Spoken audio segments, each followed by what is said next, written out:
সাহস মেজাজে আছেন? খাম্বাজাজির রাজা সেরা বুদ্ধিমান পুরস্কারের জন্য গোপালের নাম বিবেচনা করেছেন। গোপালই যে সব থেকে জনপ্রিয় আর বিখ্যাত সেটা আর একবার প্রমাণিত হলো। না না না না না না না। গোপালকে নিয়ে মহারাজের এই বাড়াবাড়িটা আর সহ্য করা যাচ্ছে না। বেশ বুঝতে পারছি কৃষ্ণনগরে আসল জ্ঞানী আর বুদ্ধিমানের কোনো কদর নেই। আবার উড়িয়ে নিয়ে যাচ্ছে রে।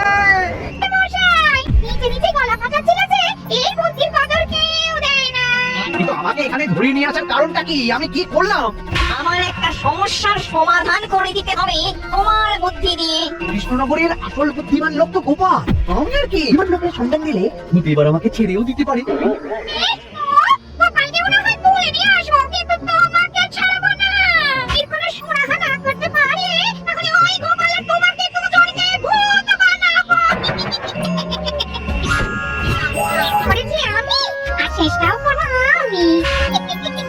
কি এই গলা তো মানুষের না?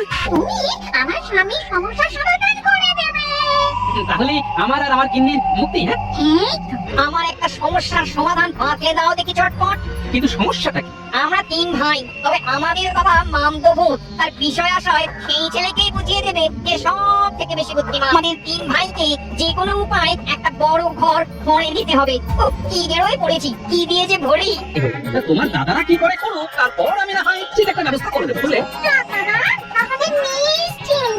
এই ব্যবস্থা করার জন্য আমাকে আর আমার গিন্নিকে যে বাড়ি ফেরাতে হবে। বেশ, সে না হয় যাও, তবে এটাও শুনে রাখো তুমি না ফিরে এলে মন্ত্রীকে তো ছাড়বই না, উল্টে দলবল নিয়ে তোমার উপরে চড়াও হবো।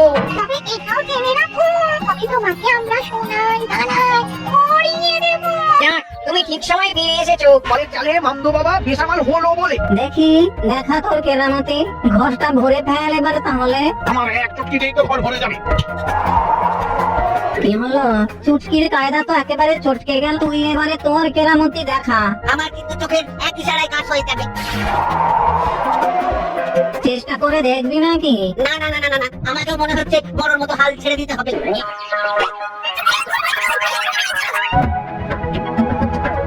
সারাটা ঘর কেমন ভরিয়ে দিলাম। আর এত বুদ্ধি, আমার সব সম্পত্তি তো তাকেই দিতে হবে। আমদানি তো নেহাত মন্দ হচ্ছে না মনে হচ্ছে।